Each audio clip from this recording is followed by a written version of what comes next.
Now we're going to take you through the resume creation process step by step, using this template that we've put together that we've found to be very successful for former felons applying to jobs.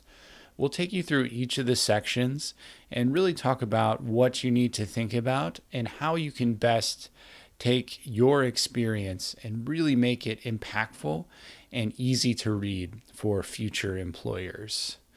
This will really help you put your best foot forward right away and answer a lot of the questions that employers have when they're going through the resumes before deciding to bring you in for an interview.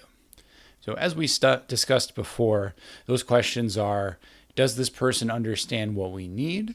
Does this person have the skills and education we need? Has this person produced results in the past? Is this person committed to this job? Is this person responsible and professional? Will they be a safety or property concern? Will they respect authority? And will they be reliable? So using this resume template, it'll enable you to put forward your most important experience and education right at the beginning. That way, the future employers that you're applying to will see all of your best attributes at the very beginning and really highlight the value that you can bring as a potential employee. This resume template is what's called a functional resume.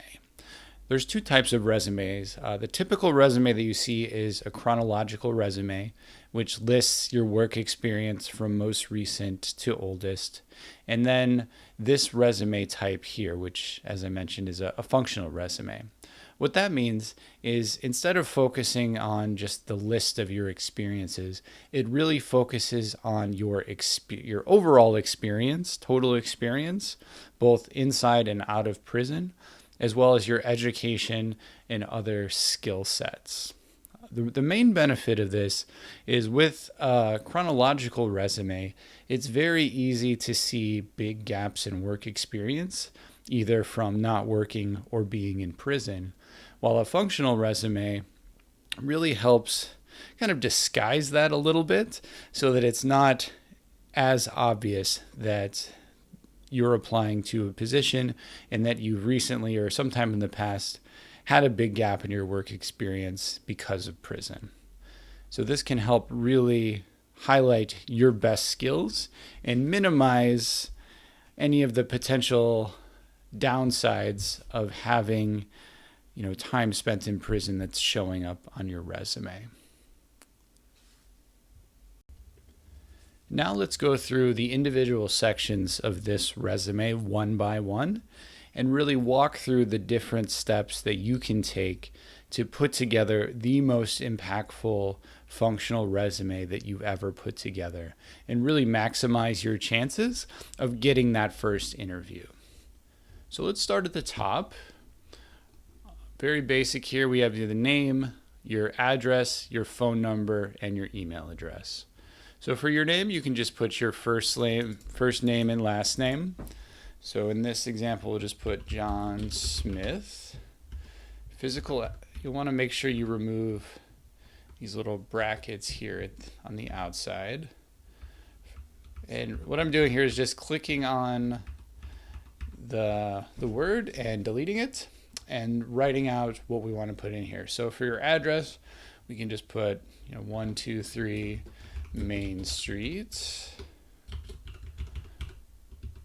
Chicago, Illinois, 60657. Below that, we'll have the phone number.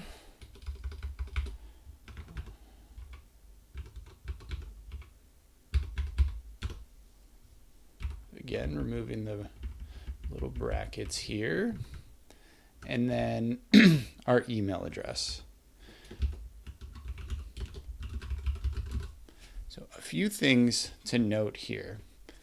So it is very important, if you can, to put both a physical address as well as a phone number.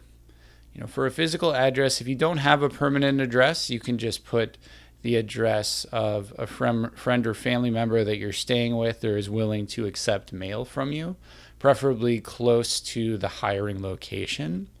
And then for the phone number, again, if you don't have a phone number yourself, you really do need to find either a friend or family member that you can put their number down so that when the hiring manager is finished reading your resume, they can call you for an interview. It's most common when employers are bringing people in for interviews that they call you to set that up, not through email or not through regular mail. So you really want to make sure that you can be easily reached. So put down some kind of phone number with someone you can be in touch with quickly if you do get called in. Then last, for your email address, you need to make sure you have some kind of simple professional email that you can include here at the top.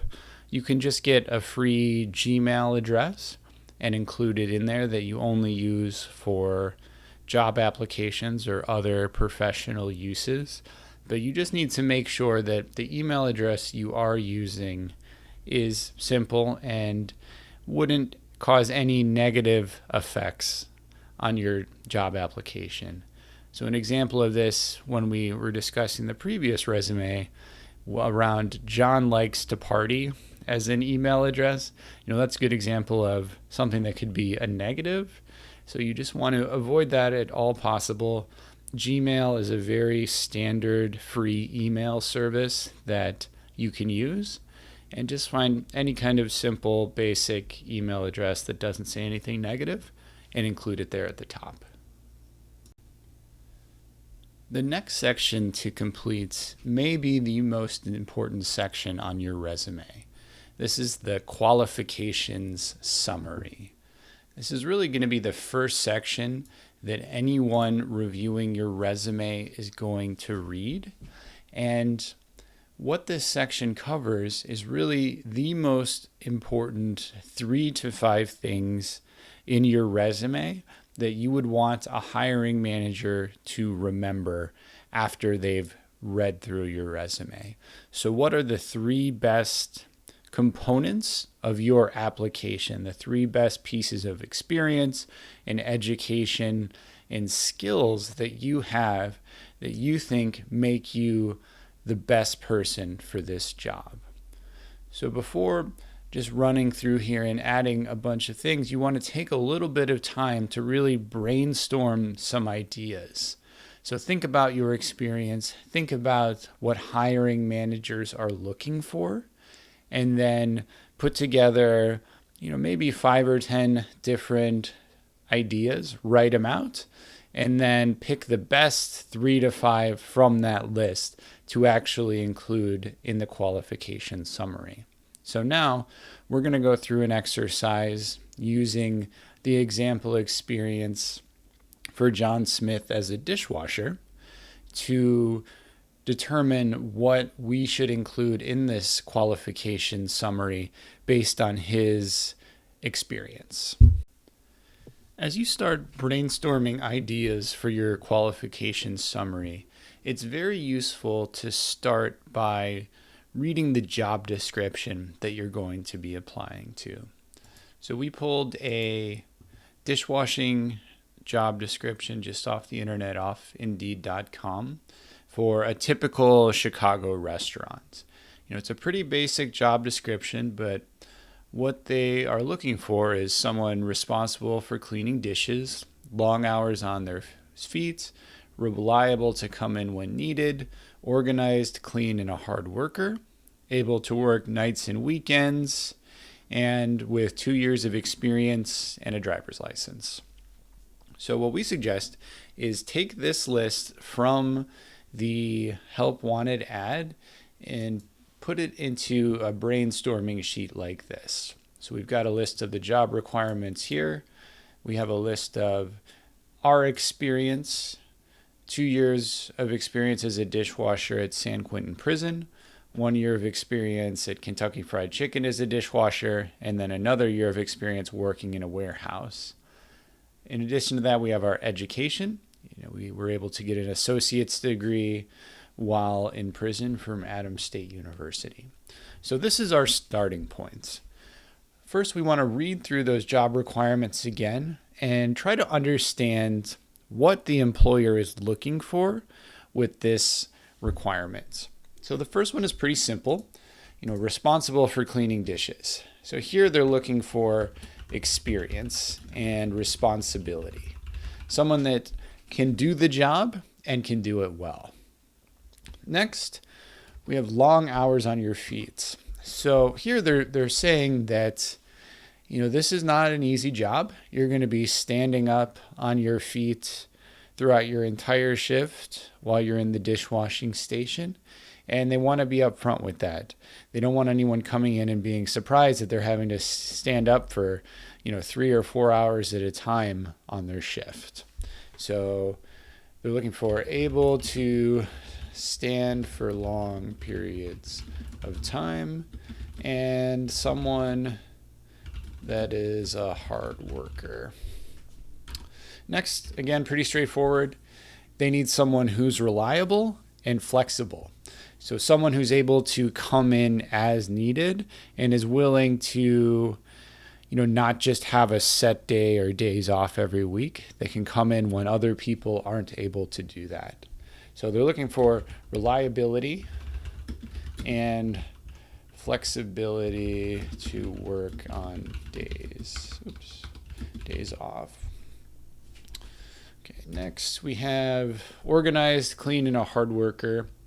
So I think that's pretty straightforward. So we're just going to put the same as above. Nights and weekend shift. So able to work nights and weekends. Basically, they're asking here is someone who is going to typically be working on the nights or weekend shifts, but also able to come in during the day sometimes if the day dishwasher isn't able to make it. So again, very straightforward. Next is you send a resume for the interview. Have to have a minimum experience of 2 years, and then also that driver's license. So now we have a very basic list of questions that we want to answer through our qualifications summary. So at a minimum, we want to be able to have the employer say, yes, this applicant meets this criteria just by reading through the resume. So let's start building out a couple of qualifications here. So I'll just make some bullet points here. Number one, let's talk about experience. So John here has 3 years of experience washing dishes just saying 3 years of experience is good, but we really want to make that experience come alive. So with John's experience, he wasn't just washing dishes. He was washing dishes at San Quentin Prison, which goes through a huge number of dishes every day. And also at KFC, they wash a lot of dishes there too. So to make that experience sound even more impressive, we're going to say washing dishes in a high volume food service environment. So one thing that's very important is when you're putting your experience here, oops, I spelled environment wrong. When you're putting your experience here, you don't want to discount the experience that you're able to get in prison. Because a lot of times that's really great experience, especially like this experience in John's case. Acting as a dishwasher in a prison environment, you're going through a lot of dishes. You're getting a lot of great experience. And it's very likely that a dishwashing job that you get outside of prison is going to be easier than the one that you had in prison. So you want to make sure that this very valuable and useful experience is highlighted, but you don't necessarily want to say, this is experience I got in prison, which is why we simply put washing dishes in a high volume food service environment, not washing dishes at San Quentin Prison. So that's a good start. Next, long hours on your feet. So able to stand for long periods of time and someone that's a hard worker. So for this one, I think we want to talk a little bit about the lengths of the shifts that John has worked in previous jobs and see if we can tie that in to one of these qualifications. So I would actually say, so let's see, worked, so we'll say consistently worked 10 plus hour shifts for many years. So this might not be a point that we want to use on our own, but I think it's something that we could easily include in some of the other bullet points once we've had a chance to put together our full list. So next, let's see about reliability. So with John, we want to say that he's extremely reliable. So we'll say extremely reliable with, let's see. So when we're talking about reliability, there's a couple different things that we're talking about. One is reliably doing a good job. So being counted on to do a good job day after day. Another is just simply showing up for work and showing up on time. So we want to say that not only will you consistently do well, you're also going to show up. And if there are days where you can't make it, you let your employer know well in advance, or at least as well in advance as you can. So here we'll say extremely reliable with 0 unplanned absences in the past 3 years. So that's pretty good right there. We're just saying that, as truthfully as you can, how long were you able to get to work without unplanned absences? So in John's case, he's been a great, reliable employee. He's been there every day. He was supposed to be there for the past 3 years. And even if you don't have the ability to say that you have a 3-year period, even, you could say 6 months without unplanned absences, or, 1 year, or just however long you can to really make it sound like you are as reliable as they want you to be. Next, we'll say, organized, clean, and a hard worker. So a good point for this would be always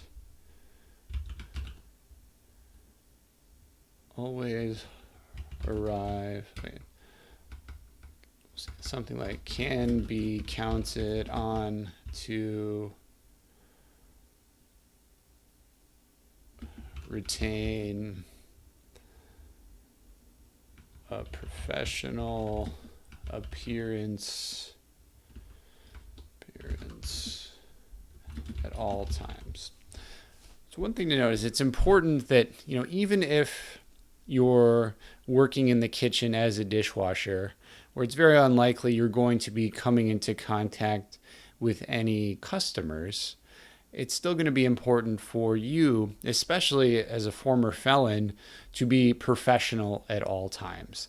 So that means your appearance needs to be organized and clean, meaning your clothes need to be clean. They need to be, wrinkle-free, somewhat, or at least professional as you can, depending on what your role is. And just, an overall neat appearance.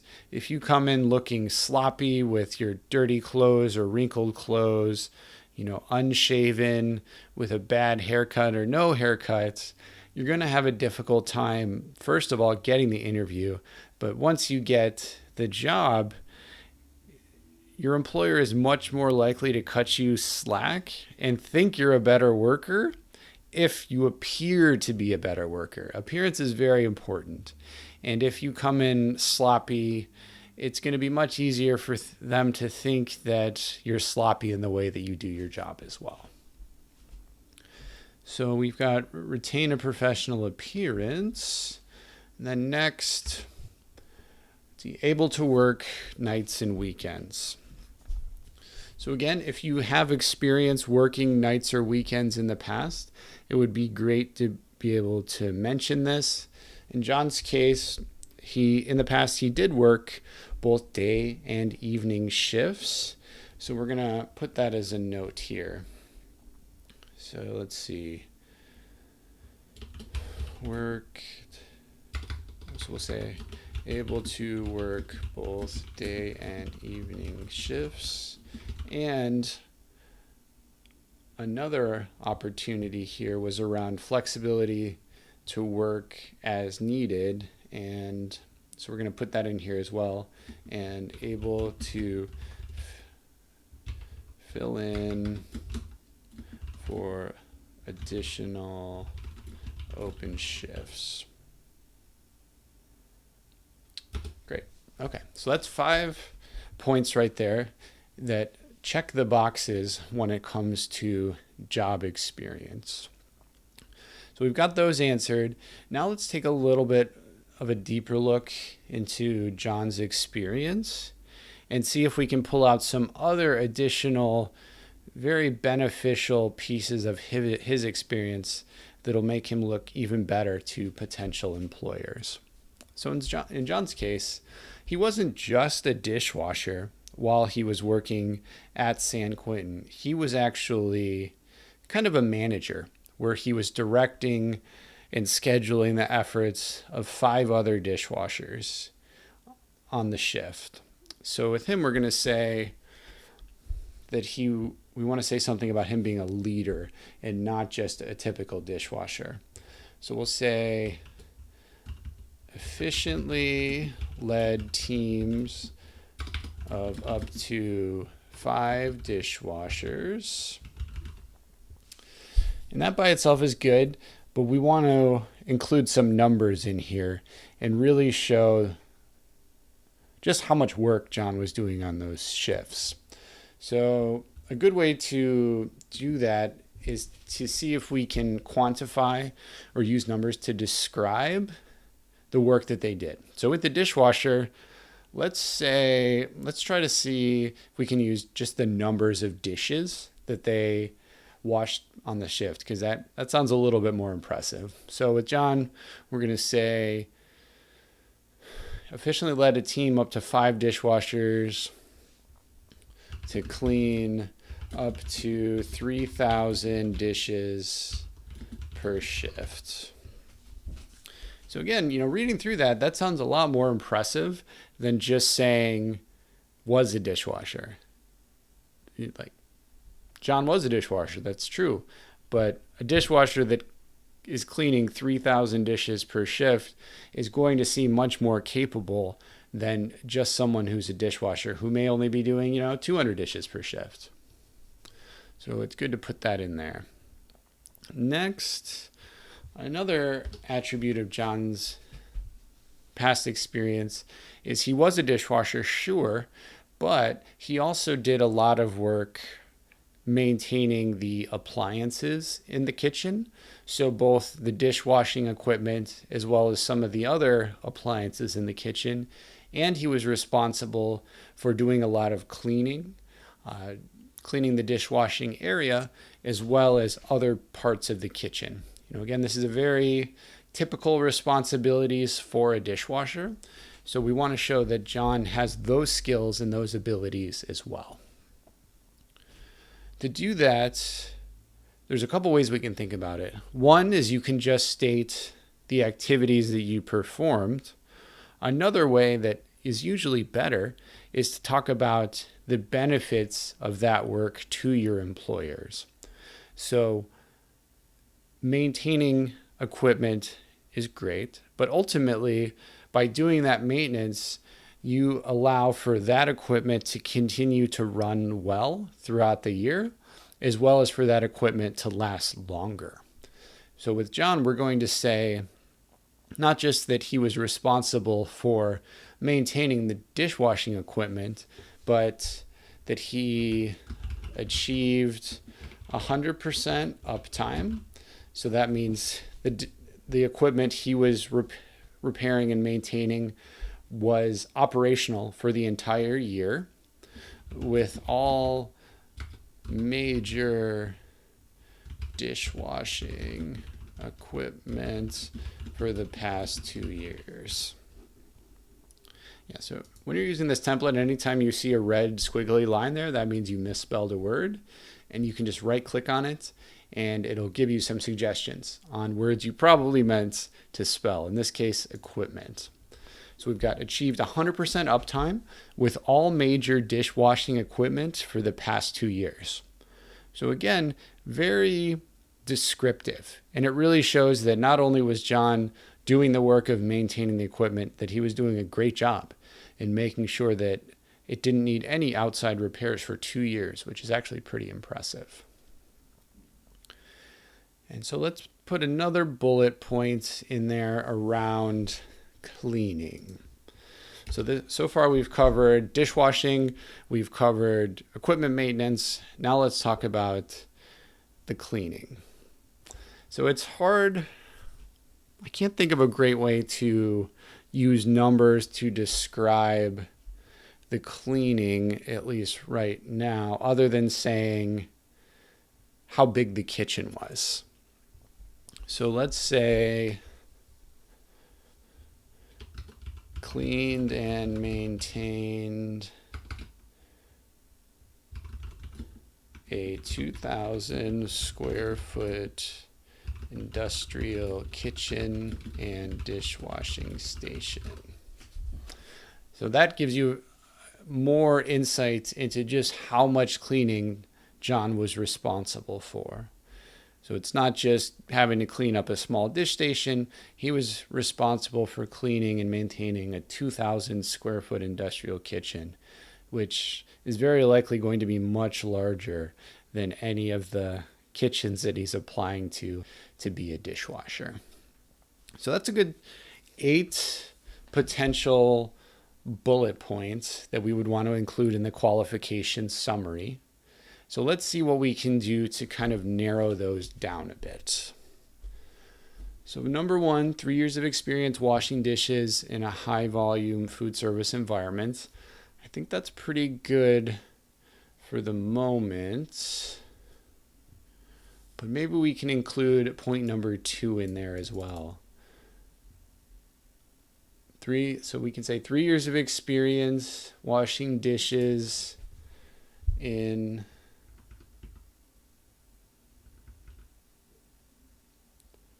washing dishes in 10-hour plus shifts in a high volume 10-hour plus shifts in a high volume food service environment. So I think that does a good job of including those 2 bullet points, saying he's working long hours for years in the type of environment we're looking for here. So we can go ahead and remove that one. Extremely reliable with 0 unplanned absences in the past 3 years. I think we can probably combine that with number 3 as well. So 0 absences in the past 3 years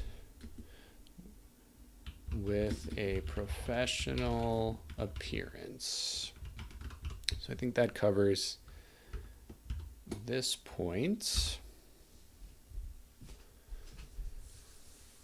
Able to work both day and evening shifts. So that might not be one that we need to necessarily include in here. We might want to just save that for later on when we're talking about relevant skills. Efficiently led teams of up to 5 dishwashers to clean up to 3,000 dishes per shift. I think that one's pretty good also. So I'm going to take out this one. We'll put it down here just as potentially used later.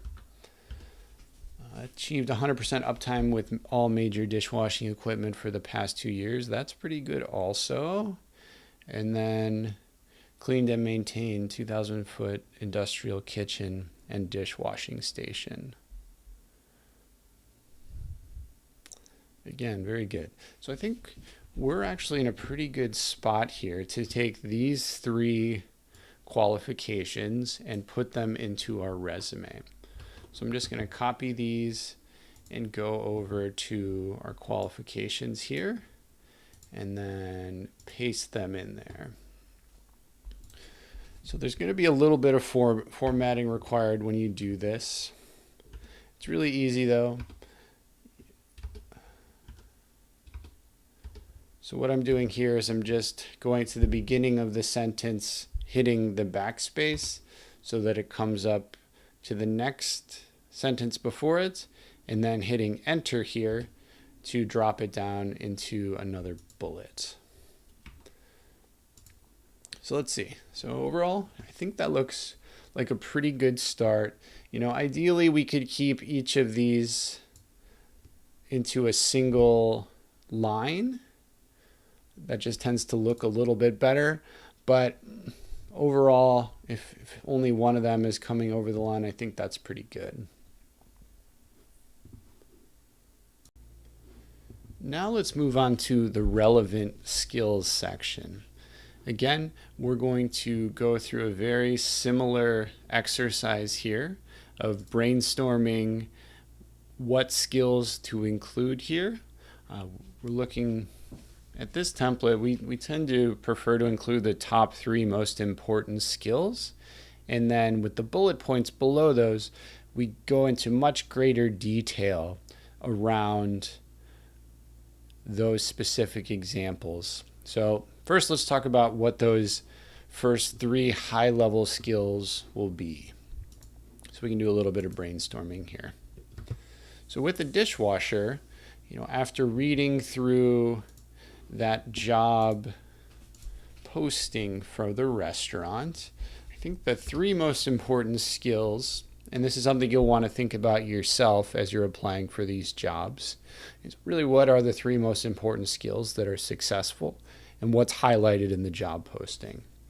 So for the dishwashing position, I think the 3 most are first, dishwashing and cleaning. Those are kind of the 2 core basic responsibilities of a dishwasher. Next is going to be equipment maintenance and repair. And then last is just supporting the kitchen in other ways. So prep work, so helping them prepare for the cooking, and other basic kitchen support. So this is going to be based on your experience. It's going to really depend on not only what is the job looking for, but what experience do you have in that particular job.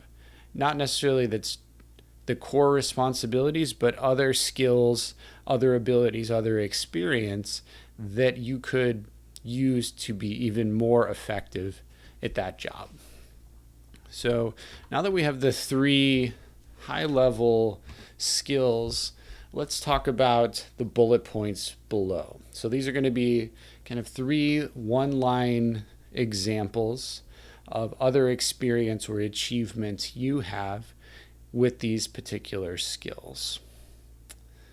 So first, with dishwashing and cleaning, we want to be able to talk about how good John is at cleaning.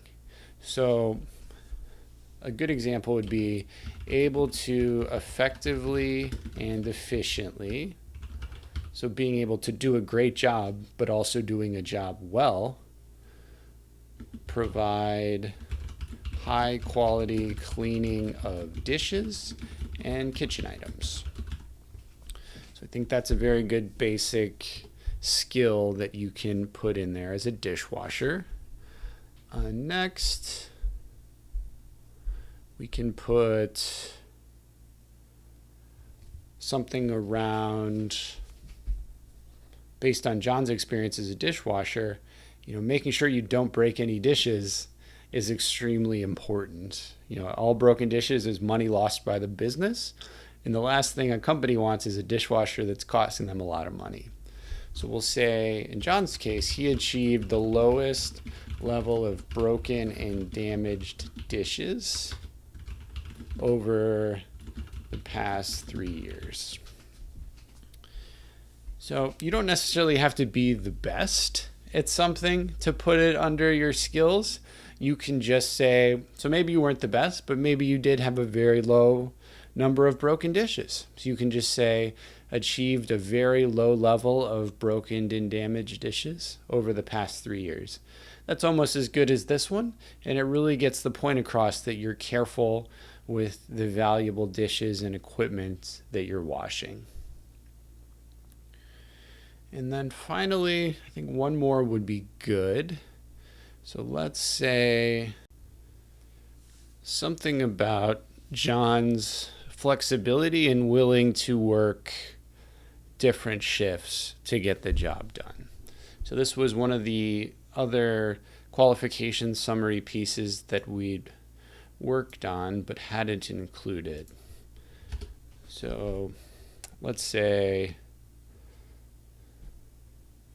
consistently worked both day,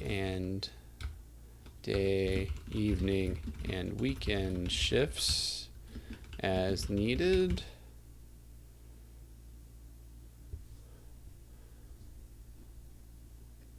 I think that's pretty basic, but as needed to get the job, as needed to maintain high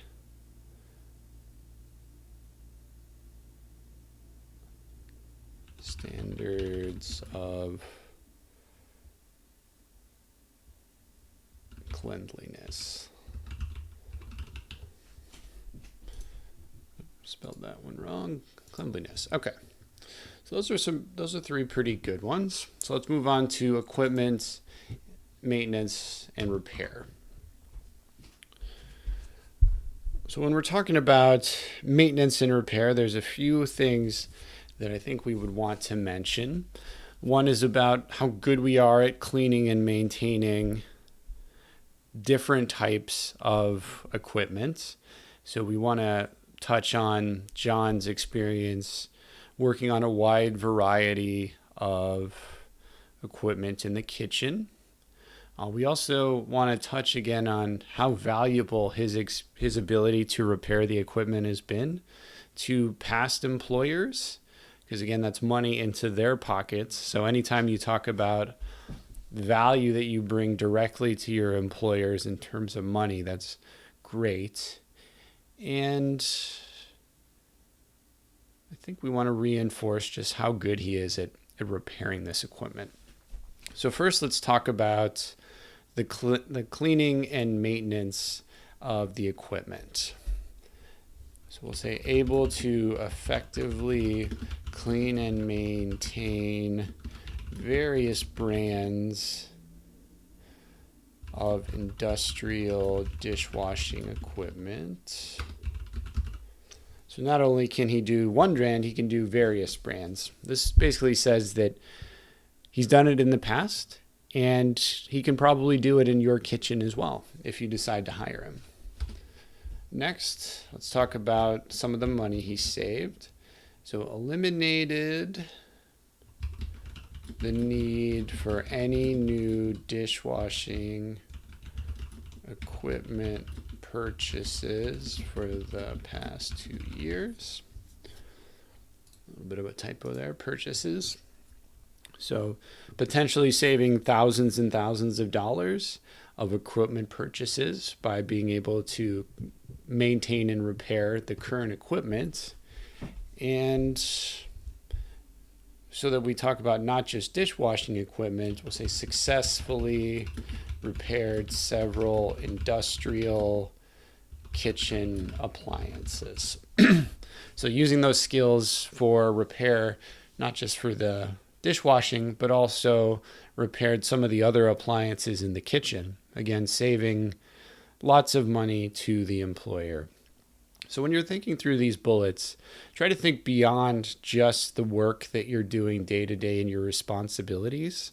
Like, is there anything that you've done that is really benefiting your employer in a really big way? Did you come up with new ideas for something? New ideas on how to do things, new ideas on products?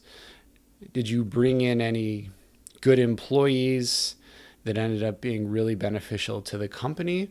Like, really, what are things that you can talk about extra value that you brought to the company? And, it doesn't have to be big things a lot of times. It can be smaller things. But anything that isn't directly part of your day-to-day responsibilities that your boss tells you to do, that you do to bring value, can be a very important thing you can include in this relevant skills section. So next, let's go down to prep work and kitchen support. So this is basically an entire section around additional work and skills that John brings to the table that may not be in the wheelhouse of a typical dishwasher. So with John, in his previous job, he has also performed duties where he was serving, cleaning, and stocking duties in a cafeteria setting with great customer service. Anytime you can talk about performing great customer service, that's going to be a huge benefit to you. One of the biggest fears that employers have, especially when they're hiring felons, is that their customers are going to react negatively to it. So if you can honestly say that you're great at those interactions with those customers, it can help remove some of those fears that potential employers might have. And this is especially important if you're going to be in a role where you're interacting with customers on a regular basis. So next, John also assisted the cooks in some of the cooking. So we're going to say assisted cooks and kitchen staff with various food preparation tasks. So this is everything from, chopping up vegetables to, getting, unpacking some of the food. So just other areas of value to show that John's a team player and that you can show that you're a team player. So you're not just going to say, that's their work, I'm not going to help. You're going to show that you're willing to work hard to help the entire team and make sure that everyone is getting their work done and you're not just sitting there watching other people work when you could be helping them out. And then last, we're going to say, just to show a little bit of John's additional supervising experience. So part of his job was also stocking and ordering of kitchen supplies. Since he was the dishwasher, he was kind of in charge of the cleaning of that area as well as the cleaning of the other parts of the kitchen. So he was responsible for making sure that they had the cleaning supplies that they needed. So again, anytime you can show managerial skills outside of your typical responsibilities, first it shows that you have those capabilities. And second, it also shows that your manager trusted you with some of these additional responsibilities, which in turn can show potential employers that you do work outside of your immediate responsibilities. You can be trusted to do that work and that you can grow into a bigger role potentially sometime in the future. So here we're going to say supervised stocking and ordering of kitchen cleaning supplies with 0 stockouts. So I'm adding this 0 stockouts at the end because, again, that shows not only what you did, but how good you were at it. So we know John was in charge of stocking and ordering kitchen supplies, but maybe he was terrible at it. Maybe he was always ordering the wrong things or not ordering the right things, and they were always out of what they needed. But by showing that you had 0 stockouts over the period of time that you were doing that, it shows that not only were you responsible for it, you were good at it and you were effective at it. And future employers can probably rely on you to do something similar in the future and to do it just as well. So very important there. So now it looks like we've got our 3 relevant skills as well as our associated bullet points. So we can start putting those into our template here. So we're going to say, first we're going to type these in here, dishwashing and cleaning. For this section, you want to make sure it's capitalized. Dishwashing and cleaning. We're going to just highlight that. Say equipment, maintenance, and repair. I'm going to spell repair right. And then prep, work, and kitchen support. Great, so that's starting to look pretty good. And then now we'll just take these 3 bullet points here. You can copy, highlight these 3, click edit, and then paste without formatting. Didn't really work out so well. So we'll go to the beginning of the next bullet, press backspace, press enter. Do that again, backspace, enter, and then it'll look okay. And we'll just do that for the next one. Again, edit, paste without formatting, find the beginning of the second bullet, backspace, enter. Go down to the beginning of the third bullet, backspace, enter, and then we'll be good there. We've got an extra space here, so to remove that, you just click on the space and press backspace again, and it'll remove that extra space there. And then for the final relevant skill, copy all of those, pop those in there. Edit, paste without formatting. Again, beginning of the second bullet point, backspace, enter. Beginning of the third bullet point, backspace, enter. And then we're going to remove this last line. So now it's looking pretty good, isn't it? We've got our 5 qualifications. We've got the 3 major relevant skills that really talk about the major important things about the job that were listed in the job posting, as well as highlight some of John's great previous experience. And now we're going to go ahead and tackle the specific professional experience section. In this section, we're going to cover the specifics around the prior experience that John has had that are relevant to this job. So in most chronological resumes that you see, this is usually the first section, where it's a big section where it covers in detail all of your previous work experience. As a felon, potentially with a big gap from prison or from just being unable to find a job in your work experience, there's a couple different ways that you can approach this professional experience section. So in this case, with John, we're going to approach it in a typical way where, if there aren't any major gaps in your work experience, then you can go ahead and put it in chronological order from most recent experience to oldest experience. But if you have some pretty big recent gaps in your work experience, you may want to do it in a different way. So first we're going to go through the typical chronological way if you don't have those big gaps, and then we'll take a look at how you would approach it if you did have some big gaps in your work experience. So this section is pretty straightforward, actually. We're just going to put the 3 most recent jobs. If you have more jobs in this that are going to be relevant to the job you're applying to, you can go ahead and add those in. But for now, John only has 3 worth talking about over the past 4 or 5 years, so we're going to include those. So the first is his job at San Quentin State Prison working as a dishwasher.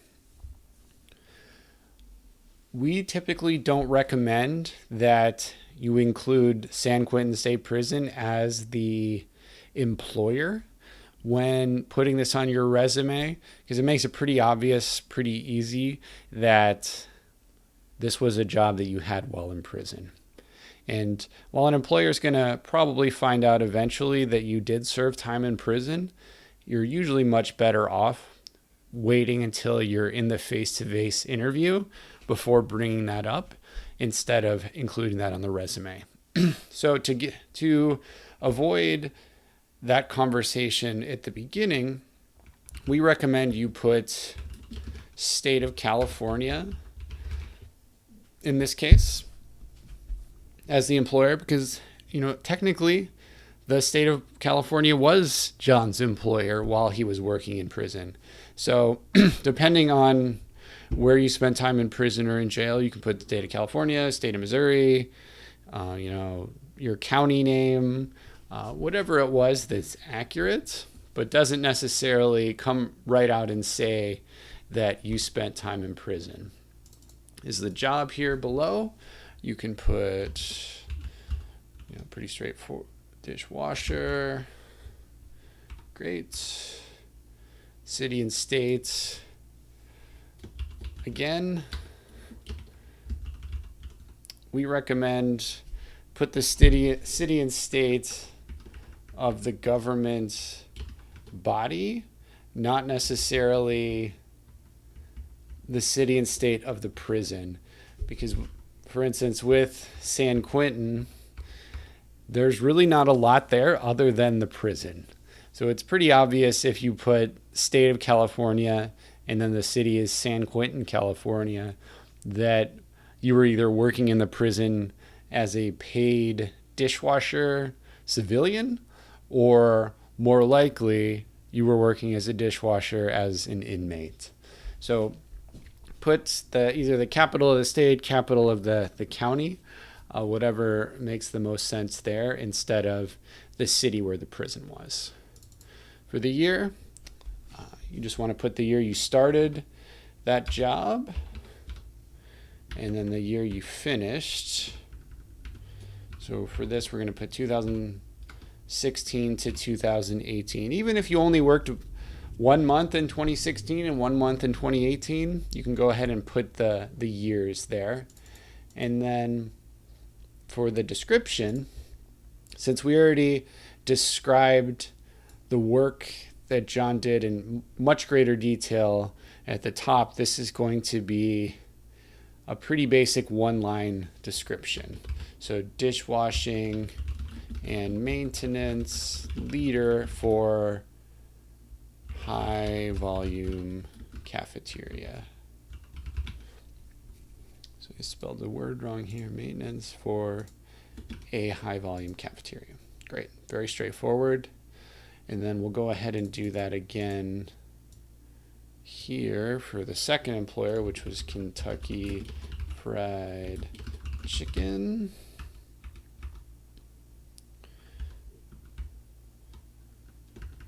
Jobs dishwasher.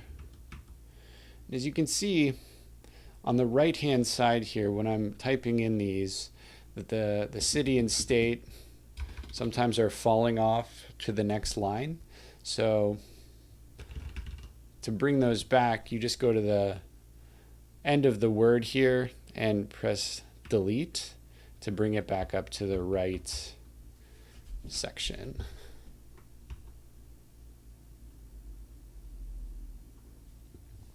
Okay, and again, city and state. So in this case, for a real company outside of prison experience, you can say where that was.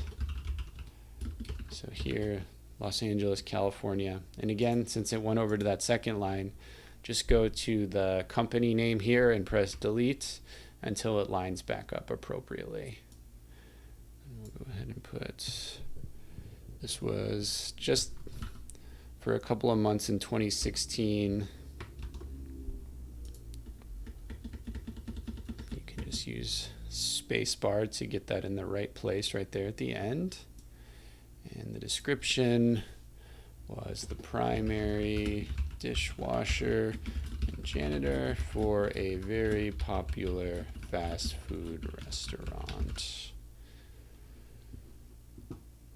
And then we'll just do this again on the third line. This was Johnson's Heating. Again, get to the end there and press delete until the city and state pop back up where they should be. Delete those. Los Angeles, California. Job. Warehouse support. And this was 2015 to 2016.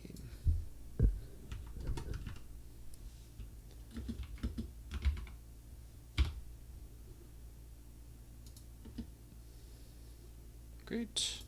And then one sentence. Warehouse team member responsible for storage and delivery of expensive heating equipment. So yeah, pretty basic. Again, we do the majority of the details for these specific positions and why they're important in the qualifications summary and relevant skills section. So we don't need to go into specific detail for any of this professional experience. So that's what it should look like if you want to go with the chronological route, which is best if you don't have any major gaps in work experience when you put it together like this. So if you can show work experience before prison, work experience in prison without any big obvious gaps, then you should go ahead and do it like this. However, if you don't have the ability to do that, either you had some major gaps in experience because of prison where you didn't have a job that was relevant while in prison or a job at all, or you had some big gaps in work experience either before or after prison, then you want to approach it a little bit differently. So for the years here, instead of putting 2016 to 2018, you just want to put 2 years. And then make sure that lines up there. So that shows that you had 2 years of experience. Kentucky Fried Chicken, you can put 1 year. And then Johnson's Heating, 1 year. So again, it still shows that you have very good experience, 4 years of experience that are relevant to this job, but it doesn't show any big gaps in your work experience. So just looking at this, you wouldn't necessarily be able to tell that John had spent any recent time in prison, and you also wouldn't be able to tell if he had any big gaps in work experience over the past several years. Employers might be a little bit suspicious because this isn't the typical format that they see for a resume, but it can put you in a better position than showing a resume with a big gap in work experience. Now that we've talked about traditional work experience and how to approach it on your resume, let's talk about a couple of other things that you might want to think about including in your professional experience section here. And this is especially important if you don't have traditional work experience. So first, let's talk about volunteer experience. So a lot of times, if you don't have directly applicable work experience, you can include volunteer experience in this section. So even if you're not paid, it can still be very relevant and very useful to include here, since it is actual experience that you've had. So some good examples of this would be, if you volunteered at some kind of organization, Alcoholics Anonymous, at a local animal shelter, doing some kind of janitorial work. Or maybe you volunteer at your church, helping them clean up after big events. So either of those could be very relevant pieces of experience that you would want to include here if you don't have this level of experience like John has. So for instance, for a dishwasher position, if you volunteer at your church and maybe, 2 or 3 days a week, you're actually working in that kitchen. So you're helping them prepare meals, you're helping them clean up afterwards. That's very relevant long-term experience that you can include here that can really improve your chances of getting that interview. Because realistically, that's 3 days a week of work in a somewhat professional kitchen where you're doing, high volumes of dish cleaning. It's not going to be to the same level of the experience as working it as a job and being paid, but it's definitely very relevant. And it shows that, you can do the job. And if it's for some kind of organization like a church or a nonprofit, that actually goes and shows that you have a little bit more character than the hiring manager might otherwise think, because you're doing some good in your community. So you definitely want to include any kind of relevant volunteer work. And for that, it would look very similar to the work that you have here. Instead of, for instance, if we wanted to change Kentucky Fried Chicken, we could say, if you were volunteering at a church, First Baptist Church of Los Angeles, dishwasher, you could say dishwasher and kitchen support. Been doing that, for a year. And then, primary dishwasher and janitor for, let's see, we can just say janitor 3 times a week or something like that. Primary dishwasher and janitor. You don't even have to put 3 times a week. You can just put primary dishwasher and janitor if that's the case. But now, again, looking at your experience here, it really highlights that, you have that experience. You've worked as a dishwasher before. You worked for a nonprofit organization. So you've been around normal people, helping them out. And overall, it's going to look much better than just not including that volunteer experience and having a blank space or a big gap there. So again, use as much volunteer experience as makes sense here. Anything relevant you would want to include. You don't want to have you don't want to have more than 3 or 4 entries in your work experience if you can help it. But it's okay to include additional ones if they're very relevant to the position that you're applying to. The other situation worth addressing is, what if you don't have any work experience at all, or you don't have any volunteer experience? So the first thing I would say is go out and get some volunteer experience. Starting today, try to find some organization that you can volunteer at doing the type of work that you're applying to for paid work. It may take you a little while to find an opportunity to do that, but it can make a huge difference on your application.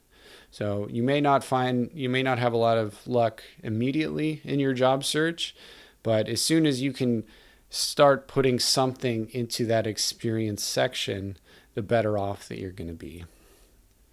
The second is try to think harder about any kind of training or volunteer experience, or anytime you've done that type of work. Like having a couple of pieces of experience, either paid or unpaid, is much better than having a blank section, even if it's not relevant to the job that you're applying to. So even if you're applying to a job as a dishwasher here, if you worked a few months in a warehouse, just lifting boxes. Totally irrelevant to a dishwasher job. Including that in there is going to look a lot better than having it blank. So really think hard and see if there's anything you can think of to include. And if there isn't, then, you're just going to have to push on, see if you can get any other kind of experience or training that's out there and make the best of it. The next section after the professional experience and the final section in our resume template is around education. So this is a pretty straightforward section, not a lot of brainstorming that needs to happen here. So in this case with John Smith, there's 4 different things that we could include in the education section. The first is he was able to get an associate's degree while in prison. He actually has a high school diploma, and then he completed 2 certificate programs while he was in prison. All 4 of these are perfectly valid, great additions to his resume, depending on the type of job he's applying to. So with this one, we definitely want to include his associate's degree because that'll really set him apart from other applicants to dishwashing positions. So he attended Adams State University. They're based in Alamosa, Colorado. And then for the degree type, it was an Associate of Science degree with an emphasis on business. And then for the date received or attended till, we'll say 2018. So here you want to put the date that you received your degree or the date of the last class that you took there if you did not complete the degree. Okay, so next we have a choice here. So he completed an associate's degree. So any employer will automatically know that he's already completed high school. So adding high school diploma doesn't really add a lot of value here. However, if you did not attend any kind of college after high school and have completed it either through a diploma or a GED, you would want to include your high school in place of the university. But as I said, if you have completed any college classes that you're going to include here, you don't need to include your high school diploma. So that leaves 2 other certificates that John completed that we could potentially include on this resume. So the first is he did a paralegal certificate program that he completed in 2008. And then he also completed a maintenance certificate in 2017. So when you think about it, how valuable is a paralegal certificate to a job as a dishwasher? Not very valuable, right? I agree. But what about that maintenance certificate? It's actually pretty relevant.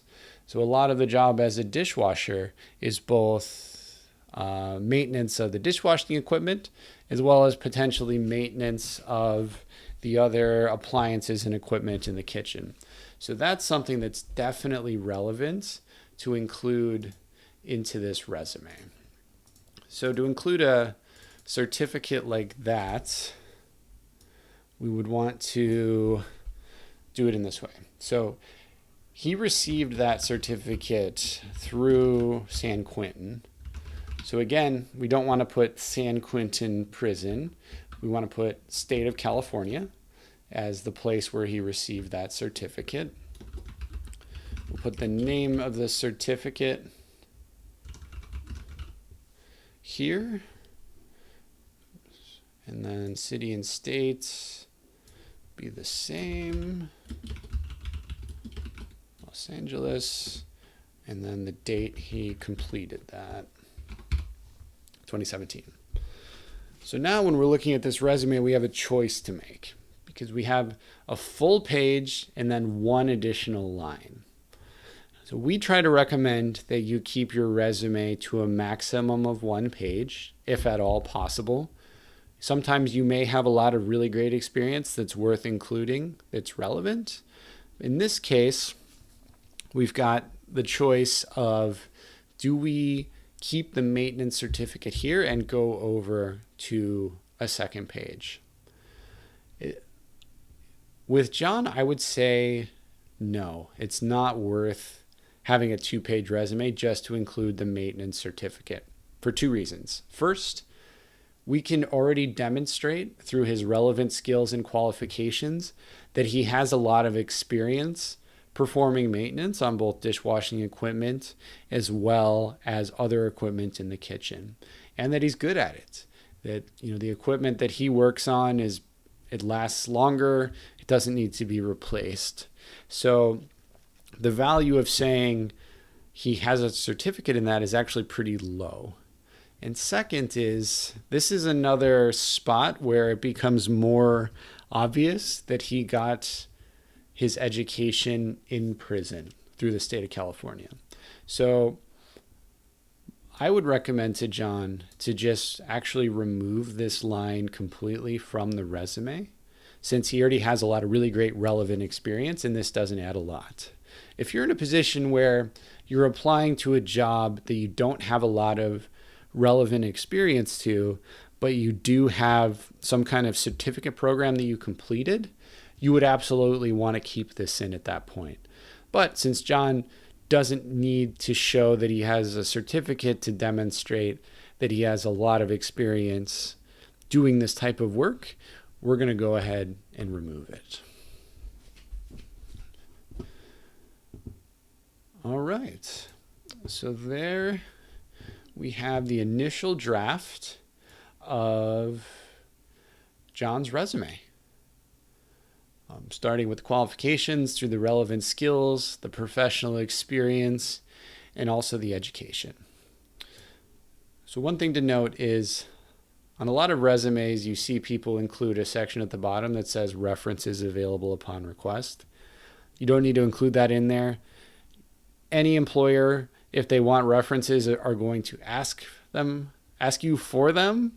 And if you're going to include them in your resume, it would be totally separate. So it doesn't add any value to say references available upon request. So I would recommend that you not include that at the bottom of your sheet there. So again, let's take a look at what this resume looked like before we put it in our new template.